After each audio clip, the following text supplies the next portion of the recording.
Hey guys, welcome back to the channel. So behind me I got a Chevy Impala with a 2.5 liter and we are going to be replacing the water outlet. So let's begin.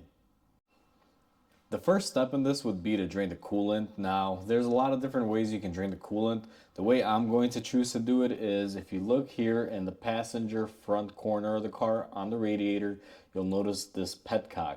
What I'm going to do is turn this counterclockwise and they'll start draining the coolant from this area right here. It has a little bit of a pipe here that it drains out of. Alright guys, so our water outlet location is going to be on the left side of the engine. Now what I'm going to do is just kind of zoom you guys in here and hopefully I don't shake the camera up too much. But you see all these hoses here? That is our water outlet. What we're going to be doing is we're going to be removing this water outlet and replacing it. And in order to do so, I'm going to give myself some room here. Now you guys will notice that I have the computer that's fairly close there and the battery cover. What I'm going to go ahead and do is just try to give myself as much working room here. I'm going to start by removing this battery cover. It comes off fairly easy. And then what I'm going to do is just lift up on the computer here. And this thing should kind of slide up just like so. And then I'm going to go ahead and move this to the side. Now I'm going to be very, very careful not to touch anything on my battery here because this can short out if you touch the positive. Now this is the ground side, so I should be safe. But you want to make sure your battery is disconnected before you do this. Now that I've gone ahead and I've given myself room here, you can see I gave myself about a good hand's worth of room to get in there. It's very difficult to show because it is a tight corner, so I'm just going to show you on the new piece.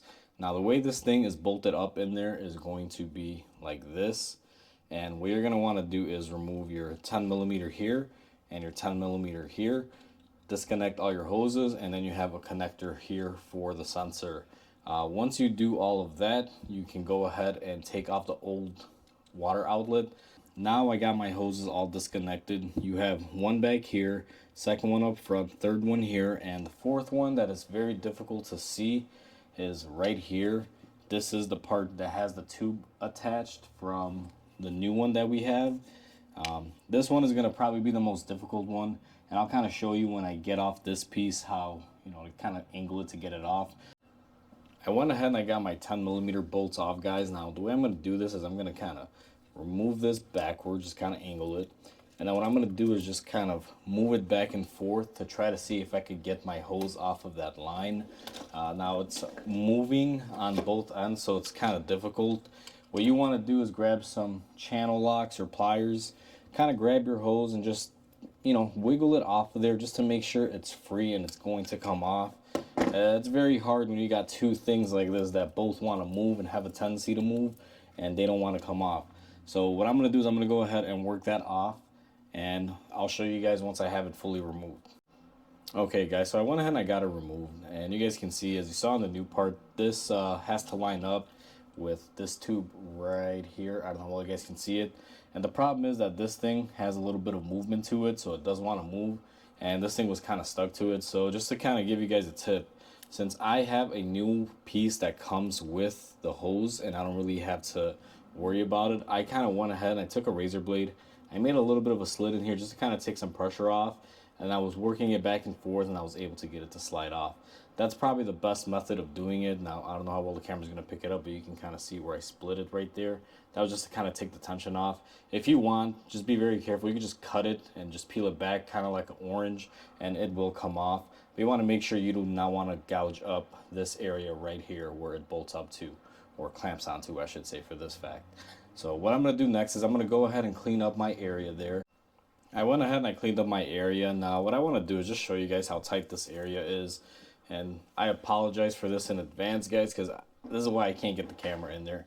If I kind of get you guys in at an angle, you can kind of see where I'm working at.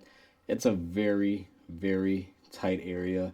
That's why I'm not able to get in there like I normally do, and I'm able to film everything for you guys. But after you've cleaned it up, now it's time to reinstall it. We're back in the engine bay, guys, and you guys can tell I went ahead and I reinstalled my new water outlet. I will tell you this, it is kind of difficult. Well, the way that I chose to do this is I tried to spray silicone spray on this to get it to attach to the line, and it was still being very, very difficult. So I used a little bit of silicone paste, like very sparingly inside that hose, and I'll kind of show you guys on the old one the way I did it. is if this is your new part right here, I took just a very little bit amount of silicone paste just here on this lip area to help it slide in. And after holding the line forward and pushing this one inward, I finally got the two to mate up, and then I was able to secure the clamp on there. One thing that I want to stress is do not forget to put your clamp on before you put on your line. Otherwise, you will be in trouble. Not necessarily that's a bad thing, but the kit comes with a new clamp. It's a spring clamp. I prefer to use these spring clamps because they hold the right amount of tension. If I put a regular radiator clamp on there, you know, I could always open one up, loop it around, and tighten it. I would probably be over tightening it, so I prefer to use the spring clamps when I can, especially on components like this that don't have a lot of pressure to hold on. So either way, now that we've done that, we're going to go ahead and reattach all of our hoses, and once we do that, I'll bring you guys back.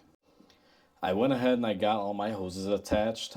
Make sure you plug in your engine coolant temperature sensor, the one connector that we took off over there, and everything is all set here. We are basically done with the installation of the water outlet.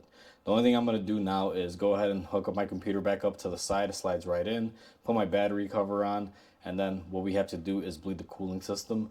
Now I'll have a separate how to bleed a cooling system video out, guys. I'll just kind of show you guys the quick ends in this video because I don't want to make it too long. But let me go ahead and get everything back into the engine bay, and I will be back with you guys. Alright guys, now that you've done your cooling repair to your car, what you're going to want to do is go ahead and bleed the cooling system. Now before you bleed the cooling system, there are several methods to do it. They do make a special funnel that you can attach to this that'll raise the coolant level so you can get the maximum air out on it. That's the method that I'll be showing in a video that I'll be making that'll cover this in detail. In this video, I'm just going to kind of, tell you guys how to do it instead of showing it. If you don't have that funnel, the other way that I would do this at home would be to just fill up this reservoir to the full mark, go inside the car, turn on the heater, and make sure that the heater is in the highest temperature mode that it can be in. Make sure that your vents are your facial vents, and make sure that you have your blower speed on low. And the last and final thing that you want to make sure is that your AC is not on. You do not want your fans kicking on when you're bleeding the cooling system, because you're going to run the engine until your fans turn on normally once the engine has reached a certain temperature, and that'll kind of be the indicator that your thermostat has opened and has basically run the coolant cycle inside the engine, so you know you've gotten all of the air out, if not most. Now, once you fill up this reservoir to the full mark, you're going to start the car, set up your heater settings like we talked about, and you're going to let the car run. Now, it all varies on how long this takes. Sometimes it could take about, 15 to 20 minutes. It all really depends on how long it takes for the car to warm up. Now, I'm going to usually let these run for about 30 to 45 minutes, and I'll just constantly be monitoring this coolant level to make sure it's not dropping from the full mark. You'll notice as the air escapes, as the engine gets hotter and the thermostat opens up, that the level will start dropping on here, so you're going to have to be adding. Now, at the same time, you're going to be mindful because you will be keeping an eye on your gauge, so you're going to kind of do the shuffle back and forth, kind of looking at your reservoir, keeping an eye on your temperature gauge. Once your engine reaches operating temperature and your fans will kick on, that'll tell you that the circuit is complete, that the thermostat has opened up. I normally like to wait about 2 or 3 times to hear the fan coming on. That'll reassure me that the coolant has flowed through the engine adequately and it's gotten out all of the air. And the other reason why you're leaving your heater on is you want to make sure that you don't have any air locked into your heater core. That is a part of the cooling system, and if you do decide to bleed your system and your heater system is in the AC mode, you won't be getting any air out of your heater core, and you may have an air bubble in there. Your car may overheat, or you may have potential issues going down the road. I know sometimes when you have air in the system, you'll hear kind of like a waterfall sound when you accelerate your engine. So make sure you have it on heater mode. I'm going to go ahead and do that off camera here, guys, because I'm going to be showing you guys the method that I choose to do it. Now, besides the 2 methods that I just mentioned, there is one other method that I do like to do. It's called the airlift system. Basically, you vacuum out your whole entire cooling system, and you're able to suction it to 0 or negative pressure, and then you refill it with that vacuum, and that'll get most of the air out, if not all of it, on the first shot. But even when I do those, I still tend to run the car. These Chevys do have a tendency to kind of overspill the coolant, so if you get a lot of overspilling, just be mindful and make sure you have a catch pan underneath. That concludes the video, guys. Sorry that I'm not showing it in this video how to bleed the cooling system, but there's going to be a separate video in full detail that covers this. Once you bleed your cooling system, you're just gonna want to clean up your areas, you know, make sure the car's not overheating, and go on a nice long drive just to make sure the temperature isn't spiking, and keep an eye on your temperature gauge. And you also want to make sure you got full heat coming in the vents of the car. And after you've done that, you're pretty much set. Your cooling system has been bled out and your car is ready to go. Hopefully you guys enjoyed this video. Hopefully it helps you guys out if you're doing a similar repair to this, or if you are working on the exact same thing. Please comment, like, and subscribe. It'll definitely help my channel grow. And with that said, guys, hope you guys have a wonderful day, and I'll catch you guys on the next repair.